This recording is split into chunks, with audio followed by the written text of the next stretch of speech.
8. मेरी मेहनत का खून करने से पहले अगर तेरा दोस्त मेरे बारे में जान जाता तो शायद आज मेरे हाथों तेरी मौत ना लिखी होती अर्नव। मैं मौत बनकर तेरे करीब आ रहा हूँ और जितना करीब आऊंगा मौत उतनी ही बेचैन होगी तुझे पाने के लिए। अब तो खुद को कैसे बचाएगा अर्नव? अपने हाथों में बंदूक लिए रायन हॉस्पिटल के उस हिस्से की तरफ जाने लगा जहां इस वक्त अर्नव और पूरा बजाज परिवार मौजूद था।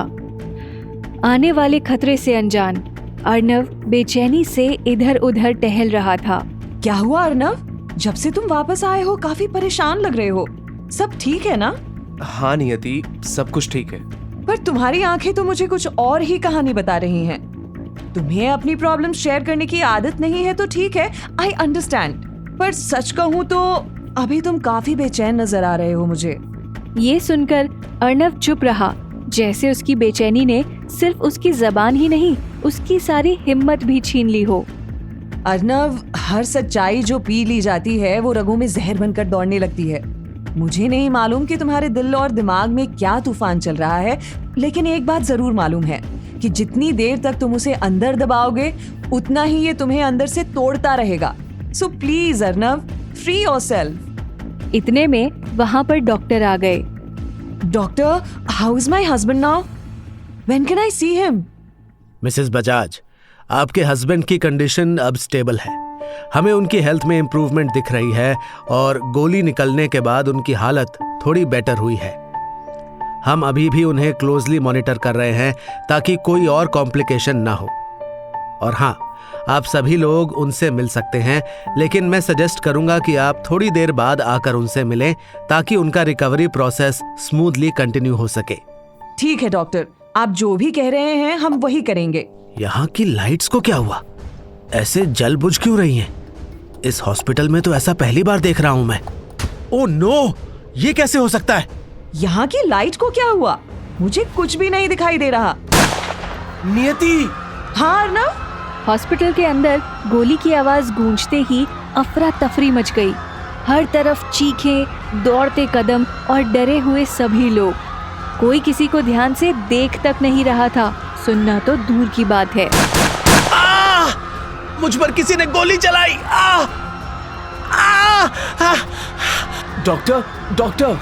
जैसे ही हॉस्पिटल में दोबारा उजाला हुआ, अर्नव की नजर सबसे पहले डॉक्टर पर गई, जो खून से लथपथ हो चुके थे।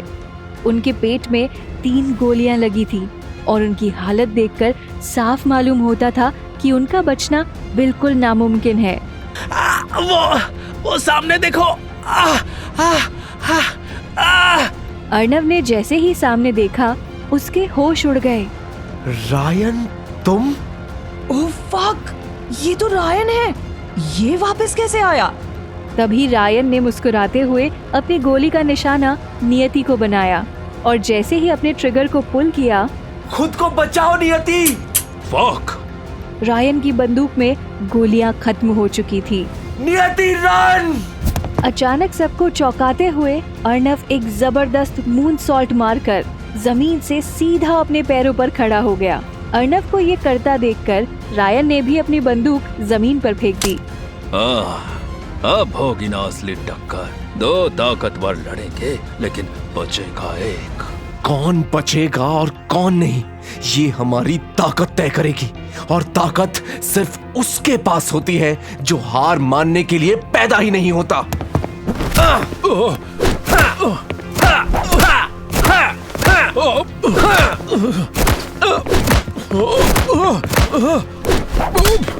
बिना अपनी जान की परवाह किए अर्नव और रायन ने एक दूसरे को मुक्के और लात मारने शुरू कर दिए थे। तू मुझसे कभी नहीं जीत सकता। अचानक रायन ने सर्विस कार्ट पर रखी मेटल ट्रे को उठाया और सीधा अर्नव के गले के नजदीक मार दिया। इससे पहले कि रायन दूसरा वार करता, अर्नव ने जल्दी से खुद को संभाला और पास रखी चेयर उठाकर सीधा रायन के ऊपर मार दी। हिट में, ओह हिट में। अर्नव का मुक्का रायन के चेहरे पर लगने ही वाला था, लेकिन उसी पल रायन ने अपना एल्बो अर्नव के चेहरे पर जोर से मारा। अर्णव झटके से पीछे गया और इसी मौके का फायदा उठाकर रायन उसे धक्का देकर हॉस्पिटल की खिड़की की तरफ भागने लगा। वो जैसे ही खिड़की के नजदीक पहुंचा, वो रुका और अर्णव की तरफ मुड़ा। दोबारा मुलाकात होगी अर्णव। रायन खिड़की से कूद गया। हॉस्पिटल की दूसरी मंजिल से कूदना हर किसी के बस की बात नहीं थी, लेकिन उसे कूदना पड़ा। इसी बीच पुलिस के कदमों की आवाज पूरे हॉस्पिटल कॉरिडोर में गूंज उठी। अर्णव, तुम्हारे सर से खून निकल रहा है। मैं ठीक हूँ नियति, जस्ट काम डाउन। अभी मेरे बारे में नहीं, अपने पापा के बारे में सोचो। ये सब क्या हो रहा है? और अर्णव, ये आदमी कौन था? ये हमें मारने क्यों आया था? नियति, तुम भी किससे सवाल कर रही हो? अर्णव जैसे आदमी को रायन के बारे में कैसे मालूम होगा? ठीक उसी वक्त मेडिकल टीम के साथ साथ पुलिस ऑफिसर्स भी वहां पहुंच चुके थे। जिस डॉक्टर को गोली लगी थी उसे तुरंत आईसीयू ले जाया गया। दूसरी तरफ श्रेष्ठा पुलिस ऑफिसर्स को हॉस्पिटल में हुए इस खौफनाक हादसे के बारे में बता रही थी। नियति, तुम्हारे पापा यहाँ बिल्कुल सेफ नहीं है। हमें उन्हें तुरंत घर ले जाना होगा और घर की सिक्योरिटी भी बढ़ानी पड़ेगी। ठीक है अर्णव, मैं अभी इसके बारे में बात करती हूँ। अर्णव की बात सुनकर नियति श्रेष्ठा के पास चली गई और उसे अर्णव की बोली हुई बात समझाने लगी। यू आर राइट नियति, मैं अभी इंस्पेक्टर से यही बात कह रही थी कि हमें अपनी घर की सिक्योरिटी को बढ़ाना होगा। We are not safe anymore. कहते हैं कि अमीर इंसान के सामने कानून सिर्फ झुकता ही नहीं, बल्कि कभी कभी अपने कायदे भी भूल जाता है। हॉस्पिटल में हुआ हादसा अगर किसी आम आदमी की वजह से होता तो न जाने कानून उसके साथ क्या करता, लेकिन ये बजाज थे। अपने पैसों के दम पर इन्होंने कानून के साथ साथ हॉस्पिटल के बाहर खड़ी मीडिया को भी शांत कर दिया था और सिर्फ 2 घंटे के अंदर देवांश बजाज को मेडिकल टीम के साथ बजाज मैंशन में शिफ्ट कर दिया गया। अर्णव, बोलो नियति। नियति की आंखों से आंसू निकलने लगे। गाड़ी में बैठकर वो अपने पापा को घर के अंदर ले जाता हुआ देख रही थी। तुम कुछ कह रही थी नियति। अर्णव, आज तुम ना होते, न जाने हमारे साथ। कोई बात नहीं नियति, जिंदगी देना जरूर भगवान के हाथ में होता है, पर बचाने का काम कभी कभी इंसान भी कर सकता है। आज मैंने वही किया जो मेरे लिए और इंसानियत के लिए सही था। ये सुनकर नियति को न जाने अचानक से क्या हुआ, वो अर्णव को गले लगाकर फूट फूट कर रोने लगी। आज पहली बार नियति ने अर्णव को गले लगाया था। अर्णव समझ ही नहीं पा रहा था कि वो क्या करे। उसके दिल में एक अजीब सी हलचल होने लगी। खुद को संभालो नियति, तुम ऐसे कमजोर नहीं पड़ सकती।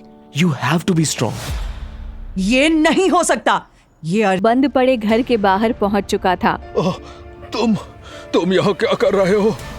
तुम्हें तो अभी इससे पहले रायन अपनी बात पूरी कह पाता, वो बेहोश होकर गिर गया।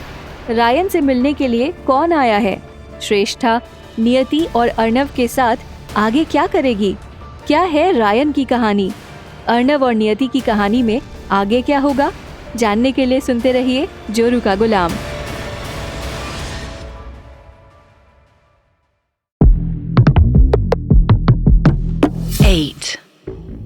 अपनों के चेहरे के पीछे छुपा दुश्मन सबसे गहरा घाव देता है।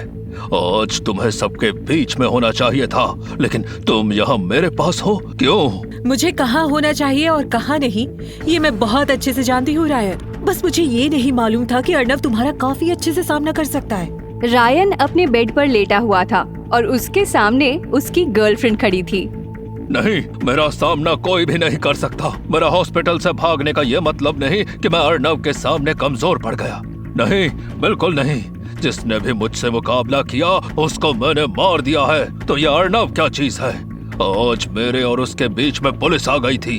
आज मैं अपने इन हाथों से करता। हर बार दूसरों को मार देना अच्छी बात है, लेकिन ये भूल जाना कि तुम्हारे सामने वाला खिलाड़ी तुमसे कमजोर नहीं है, ये सबसे बड़ी बेवकूफी कहलाती है। तुमने लोगों को 2-2 मिनट के अंदर मौत के घाट उतारा है, लेकिन इस अर्णव की कहानी कुछ अलग है। इसलिए अब तुम जल्दबाजी में कोई भी डिसीजन नहीं ले सकते। Now you have to wait for the perfect time to attack. अब अगला हमला तभी करना जब उन्हें तुम्हारे आने की उम्मीद तक ना हो। मेडिकल टीम ने देवांश बजाज को संभाल कर उनके कमरे में लेटा दिया था। नियति अपने पापा के पास खड़ी थी और उसकी आंखें आंसुओं से भीग चुकी थी। उसके हाथ इतने ज्यादा कांप रहे थे कि वो अपने पापा को छूने से भी डर रही थी। वहीं दूसरी तरफ अर्नव उससे थोड़ा पीछे खड़ा होकर ये सब देख रहा था। ये सब किसने किया देवांश के साथ? उसी वक्त कमरे के अंदर नियति की आंटी श्वेता भी पहुंच चुकी थी। उनके आते ही श्रेष्ठा और आरुष भी वहां पहुंच चुके थे। श्रेष्ठा, ये सब किसने किया? ये रायन का काम है। रायन? वो वापस आ गया है? हाँ, वो वापस आ गया है। I can't believe this. Ryan कैसे वापस आ सकता है? उसको तो तुमने... it's okay Shweta, just calm down. ये मत भूलो कि मुसीबत चाहे जितनी भी बड़ी हो, बजाज परिवार कभी हार नहीं मानता। जैसे हर मुसीबत से हम लड़े हैं, वैसे ही हम आगे भी लड़ेंगे। नहीं नहीं, हम इस बदले के चक्रव्यूह में नहीं फंस सकते। आज इस बदले की वजह से मेरे पापा मरते मरते बचे हैं। तुमसे किसी ने नहीं पूछा है कि हमारे लिए क्या सही है और क्या गलत। ये सुनकर नियति श्रेष्ठा को मुंह तोड़ जवाब देना चाहती थी, लेकिन तभी उसकी नजर अर्नव पर पड़ी, जिसने चुपके से उसे शांत रहने का इशारा किया। वैसे देवांश को हॉस्पिटल तक कौन लेके गया था? और रायन के अटैक से तुम सबको किसने बचाया? श्वेता के इस सवाल का जवाब किसी ने भी नहीं दिया, लेकिन सबकी नजर अर्नव की तरफ जरूर घूम गई। उन सब की खामोशी में ही श्वेता को अपना जवाब मिल चुका था और फिर उसने भी सबकी तरह कुछ भी ना बोलना ज्यादा बेहतर समझा। श्वेता, हाँ, जितना मुझे याद है, you were in Dubai, right? क्या तुम सीधा दुबई से यहाँ आई हो? Yes, I was in Dubai. लेकिन जब मैंने देवांश भाई साहब के बारे में सुना तो मैं अपने आप को रोक ही नहीं पाई। श्वेता, तुम थक गई होगी, तुम्हें आराम की जरूरत है। रात काफी हो चुकी है, हम सुबह बात करते हैं। मुझे नहीं लगता कि इस वक्त बजाज साहब के कमरे में सबका रहना सही रहेगा। मैं अपने पापा के पास ही रहूंगी। I won't leave him. जिसने अपनी जिंदगी के सभी फैसले अपने ही तरीके से कर लिए हो, उससे बोलना मैं लाजमी भी नहीं समझती। इट्स टोटली योर कॉल नियति, आई डोंट केयर। नियति का तो समझ में आता है। अर्नव, क्या तुम भी यहीं रहोगे? अर्नव कहीं नहीं जाएगा, ही विल स्टे हियर। नियति की ये बात सुनकर उधर मौजूद सभी लोगों को गुस्सा तो आया, लेकिन मौके की नजाकत समझते हुए उन्होंने कुछ भी बोलना ज्यादा बेहतर नहीं समझा। सभी लोग कमरे से बाहर निकल गए। Aunty, I can't believe this. एक ड्राइवर पूरी रात देवांश अंकल के कमरे में रहेगा? सीरियसली? क्या हमारी हैसियत इस लेवल तक गिर चुकी है? It's not just about rules, it's about dignity now. How can you even allow this? जिसको जो करना है, जैसे करना है, करने दो। आरुष, डोंट वरी, मुझे अच्छे से मालूम है कि सही समय पर औकात कैसे दिखाई जाती है। आज इसने अपनी फाइटिंग स्किल्स से बजाज साहब की जान बचाई है, तो हवा में उड़ने दो। लेकिन कल जमीन पर कैसे लाना है, ये मैं बहुत अच्छे से जानती हूँ। अपने कमरे के नजदीक पहुंचकर श्रेष्ठा ने अर्नव को नफरत भरी नजरों से देखा। मेरी नफरत की आग से तुम्हें कौन बचाएगा अर्नव?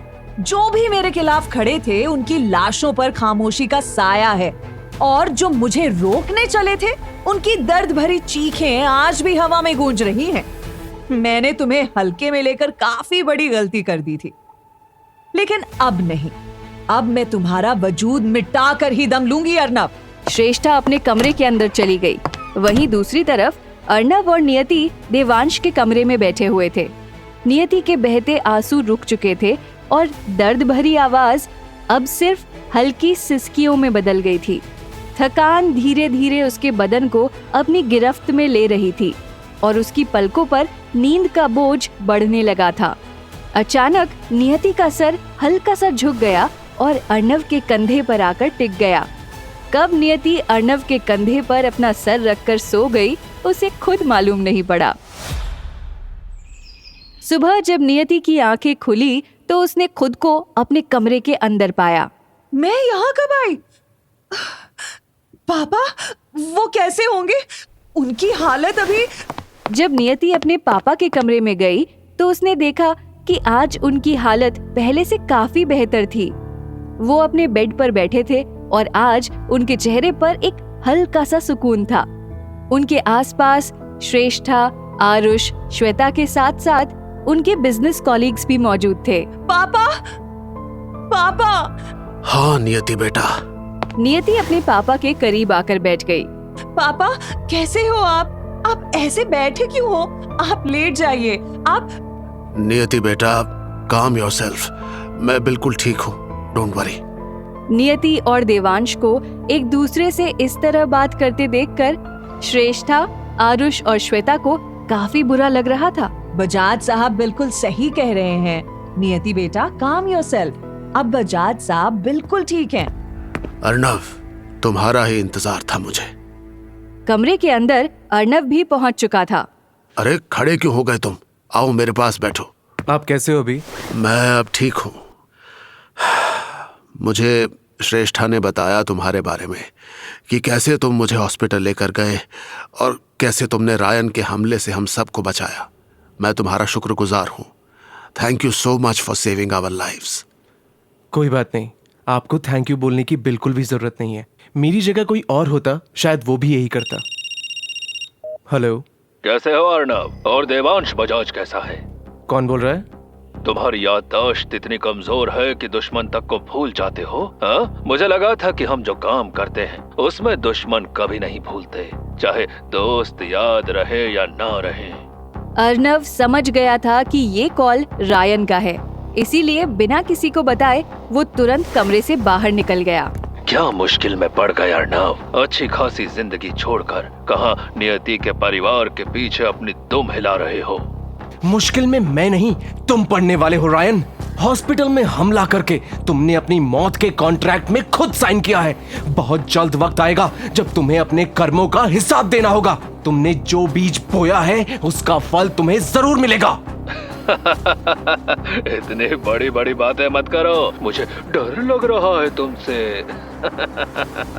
अचानक अर्नव को रायन के फोन में हॉर्न की आवाज सुनाई दी और इत्तेफाक से उसी समय बजाज मैंशन के बाहर से एक गाड़ी हॉर्न मारते हुए निकल रही थी, जिसकी वजह से अर्नव चारों तरफ देखने लगा। मुझे ढूंढ रहे हो? तुम्हें ढूंढ नहीं रहा हूँ, तुम्हें देख रहा हूँ। जरा अपनी नजर मेरी तरफ तो घुमाओ। रायन बजाज मैंशन के पास बने दूसरे घर की छत पर खड़ा था और अर्नव ने उसे ढूंढ लिया था। जब उसकी नजर अर्नव पर पड़ी तो अर्नव ने उसे अपना मिडिल फिंगर दिखाया। मैं तेरे करीब आ रहा हूँ, अब तुम मुझसे छुपेगा कैसे? फोन काटते ही अर्नव रायन की तरफ भागने लगा। ठीक उसी वक्त नियति घर से बाहर निकली। अर्नव, तुम कहाँ जा रहे हो? तुम्हें पापा बुला रहे हैं। उसी समय अर्नव को दोबारा एक फोन आया। जैसे ही उसने स्क्रीन की तरफ देखा, उसके होश उड़ गए। वो अपनी जगह पर जम गया। मुझे राघवन कपूर के फोन से किसने कॉल किया है? ये कैसे मुमकिन हो सकता है? उसका फोन तो मेरे पास था। अर्नव और रायन के बीच आगे क्या होगा? राघवन कपूर का फोन कौन इस्तेमाल कर रहा है?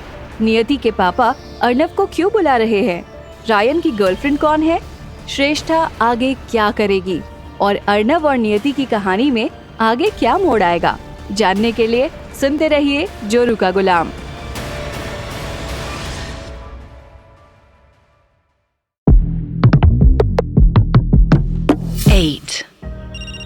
हेलो, कौन बोल रहा है? और ये राघवन कपूर का फोन तुम्हारे पास कैसे आया? कितने सवाल करते हो तुम अर्नव? थकते नहीं क्या? हर वक्त कुछ ना कुछ पूछते रहते हो। हर वक्त कुछ ना कुछ जानने की तलब रहती है तुम्हें। क्यों हर चीज का जवाब चाहिए तुम्हें? पहेलियां मत बुझाओ। Tell me, who is this? Arnav, मैं वो हूँ जो तुम्हारे करीब भी है और दूर भी, जिसे तुम जानते हो, पर जब मैं तुम्हारे सामने खड़ी होंगी तो मुझे पहचान नहीं पाओगे। मैं अपना नाम नहीं बताऊंगी, पर ये जरूर बताऊंगी कि जिसके पीछे तुम भाग रहे थे वो मेरा बॉयफ्रेंड है। एक और बात अर्नव, जिस वक्त तुम रायन से हॉस्पिटल में लड़ रहे थे, उस वक्त तुम्हारे पॉकेट से राघवन का फोन गिर गया था। अब समझे मेरे पास फोन कैसे आया? ये लड़की, इसकी आवाज, मैंने इसकी आवाज कहीं ना कहीं जरूर सुनी है, लेकिन कहाँ? इतने में नियति अर्नव के पास आकर खड़ी हो गई। अर्नव, तुम किधर भाग रहे थे? वो दरअसल मुझे लगा कि कोई घर के बाहर खड़ा है। मैं उसे पकड़ने के लिए भागा था, पर शायद मैं गलत था। वो कोई और था। अच्छा, अब चलो, पापा ने बुलाया है। क्यों? उन्होंने क्यों बुलाया मुझे? अर्नव, इसका जवाब मेरे पास नहीं है। अब सवाल मत करो, बस मेरे साथ चलो। अर्नव ने आगे कुछ नहीं कहा। दोनों बिना कुछ बोले देवांश के कमरे में पहुंच गए। अर्नव, यहाँ आओ मेरे पास। अर्नव देवांश के बेड के करीब जाकर खड़ा हो गया। अर्नव, मुझे मेरे पापा ने एक बार कहा था कि दुनिया में सबसे बड़ा धन है किसी की मदद करके उसके दिल में जगह बनाना। और अर्नव, तुमने मेरी मदद करके मेरे दिल में अपनी एक जगह बना ली है। और आज से अर्नव, आज से तुम मेरी फैमिली का हिस्सा हो। देवांश की ये बात श्रेष्ठा, आरुष और श्वेता के दिल में तीर की तरह चुभी। लेकिन दूसरी तरफ अपने पापा की बात सुनकर नियति के चेहरे पर एक हल्की सी मुस्कान आ गई। Shreshtha, I want you to do one thing for me right now. जी बजाज साहब, बोलिए। I want you to call all my business partners, friends and everyone we know. Tell them that we are throwing a party. Party? पर बजाज साहब, आप अभी... मैं कुछ नहीं सुनना चाहता श्रेष्ठा। ये मेरा फैसला है और ये बदलेगा नहीं।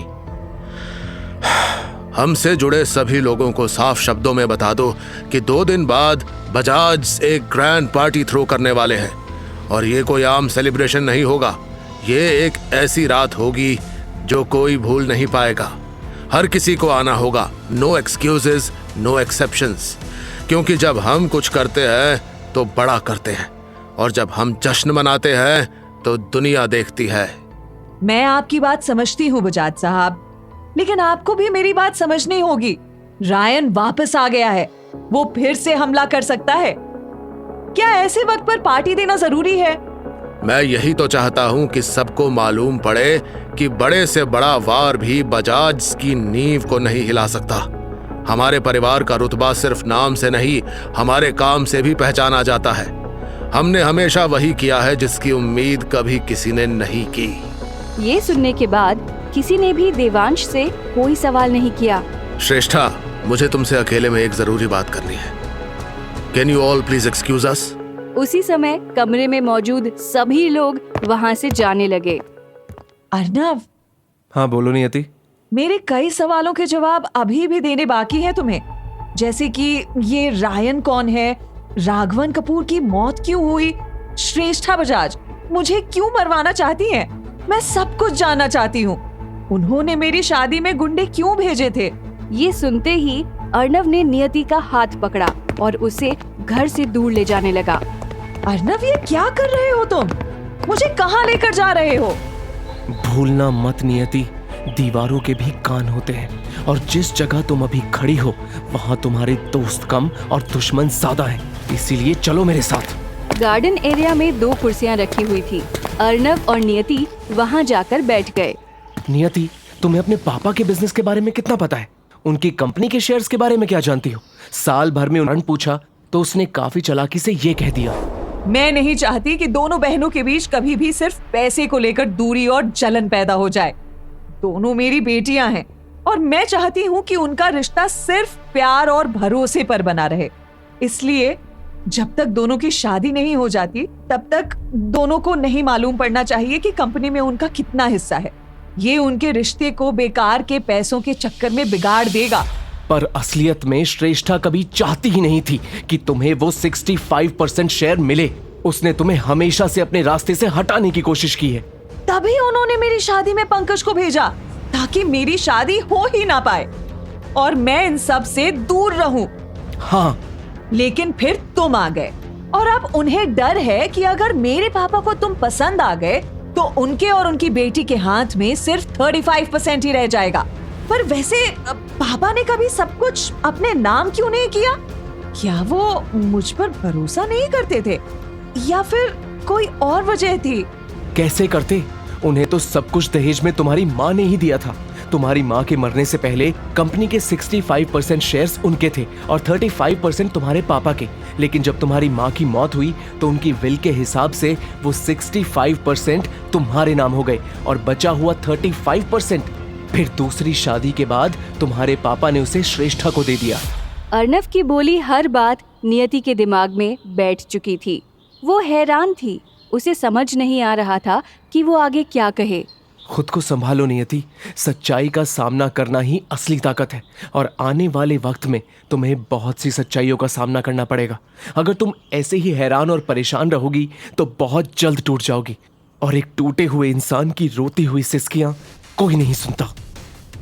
नियति कहाँ खो गई? कहीं नहीं अर्नव, कहीं भी नहीं। अर्नव, मैंने तुमसे सब जान लिया है, मैंने सब समझ लिया, लेकिन एक बात है जो अभी भी मुझे समझ में नहीं आई। तुम्हें क्या समझ में नहीं आया नियति? तुम्हें ये सब सच्चाई कैसे मालूम है? और तुम्हें जब सब कुछ पता था तो तुम मुझसे हर चीज में अनजान क्यों बने रहे? क्यों आए हो तुम मेरी जिंदगी में? क्या है तुम्हारी कहानी? और सबसे जरूरी सवाल, रायन कौन है? क्या होगा अर्नव का जवाब? बजाज की पार्टी में क्या होगा? रायन की गर्लफ्रेंड कौन है? श्रेष्ठा आगे क्या करेगी? अर्नव और नियति की कहानी में आगे क्या मोड़ आएगा? जानने के लिए सुनते रहिए जोरू का गुलाम।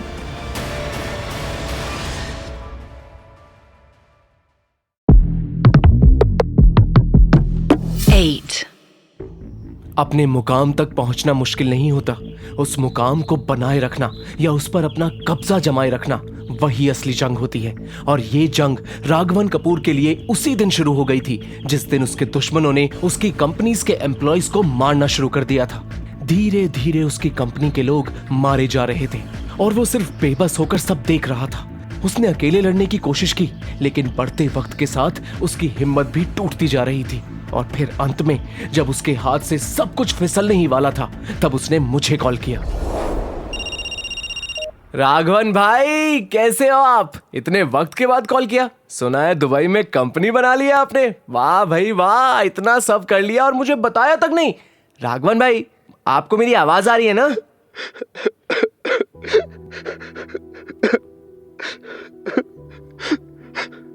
मुझे कुछ समझ नहीं आ रहा है अर्नव। मैं राघवन भाई, क्या हुआ आपको? आप रो क्यों रहे हो? अर्नव राघवन को दोबारा फोन लगाने ही वाला था कि तभी एक आदमी ने उसके कंधे पर हाथ रखा। मुर्गा कटने को तैयार है अर्नव, क्या तुम तैयार हो?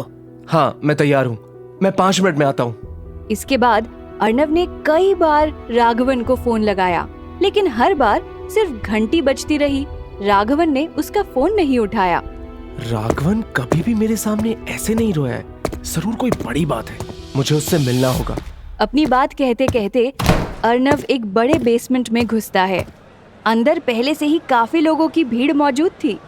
अर्नव को आता देख सभी लोग अर्नव की तरफ देखने लगे। अबे देख देख, 2.5 किलो का हाथ लेकर ब्रूस ली आया मुझसे फाइट करने। अर्नव एक अंडरग्राउंड फाइट क्लब का मेंबर था और आज उसका मुकाबला क्लब के चैंपियन यशवंत से होने वाला था। अर्नव और यशवंत एक दूसरे के आमने सामने खड़े थे। चारों तरफ खड़े लोग उन्हें घेर कर एक गोल घेरा बना चुके थे। उनकी आंखों में सिर्फ लड़ाई का जुनून था। तुम दोनों को रूल्स बताने की जरूरत नहीं है, लेकिन मैं देख रहा हूँ कि आज यहाँ काफी नए चेहरे हैं, तो सुन लो और सुन के समझ लो। हमारे अंडरग्राउंड में सिर्फ वही जीतता है जो अंत तक खड़ा रहता है। यहाँ ना कोई रूल्स है ना कोई लिमिट्स, बस एक ही रूल है, the last man standing wins. Yashwant, are you ready? हाँ, मैं तैयार हूँ। अर्नव, क्या तुम तैयार हो? हाँ। 1, 2, 3, फाइट! आज तेरी सारी हेकड़ी निकालूंगा मैं।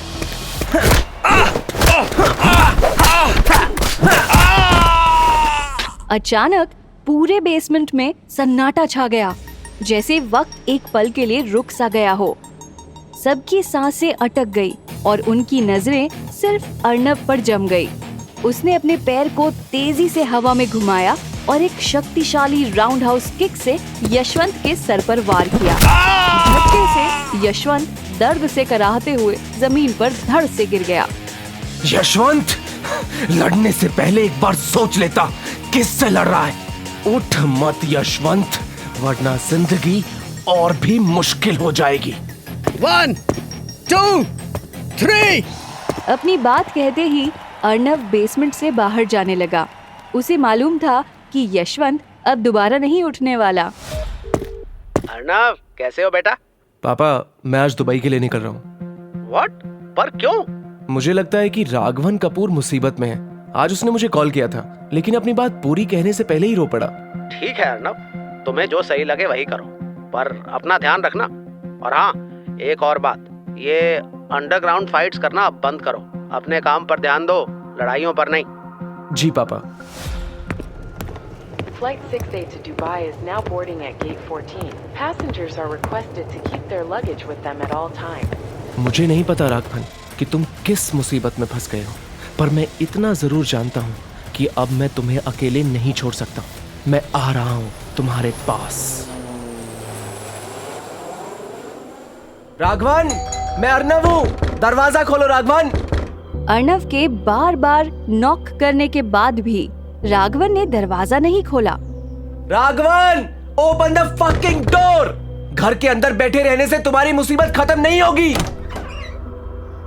राघवन, तुमने ये अपनी कैसी हालत बना ली है?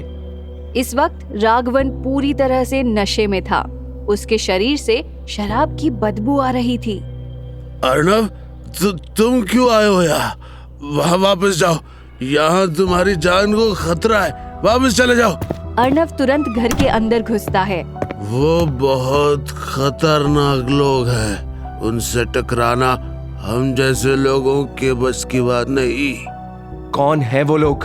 रायन और उसके आदमी। कौन है रायन? मुझे नहीं पता कौन है वो, मुझे नहीं पता। तुम्हारे पीछे पड़ने की उनके पास कोई तो वजह होगी। ये सुनकर राघवन कुछ देर तक शांत रहा। फिर उसने चाइना में हुए हादसे के बारे में सब कुछ बता दिया। I can't believe this, Raghavan. तुम श्रेष्ठा बजाज के चुंगल में कैसे फंस गए? लालच एक ऐसी भूख है जो कभी नहीं मिटती, बल्कि इंसान को ही खा जाती है, जैसे मुझे खा गई।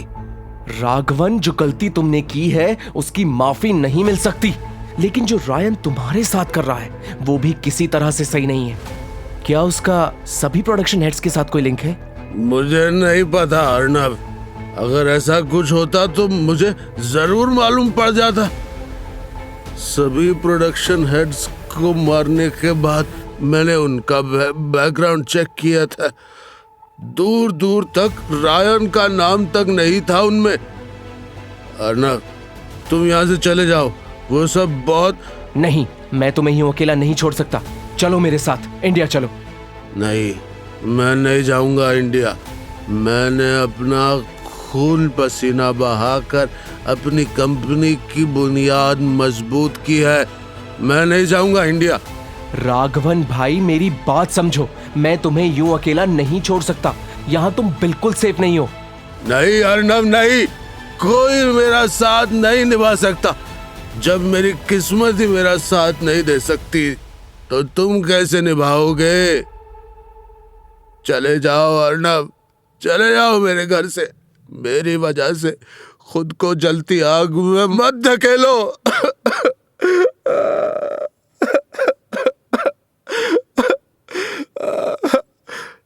राघवन को दूसरे से मिली तो मानो वक्त ही थम गया हो। हवा भी रुक सी गई और चारों तरफ सिर्फ सन्नाटा था। नियति, जी श्वेता आंटी। मैं तुम्हें कितनी देर से ढूंढ रही थी, अब जाके मिली तुम। आपने बाहर आकर एक बार भी देखा? बस वो ही नहीं किया। बताइए आंटी, क्या बात है? क्यों ढूंढ रहे थे आप मुझे? नियति, तुम्हें याद है कि पिछले साल हम एक शोरूम गए थे जहाँ पर काफी सुंदर गाउन मिल रहे थे? क्या तुम्हें उस शोरूम का नाम याद है? मैं सोच रही थी कि पार्टी के लिए मैं वहीं से अपने लिए गाउन लूं। आंटी, मैं आपको कुछ वक्त में एड्रेस भेजती हूँ।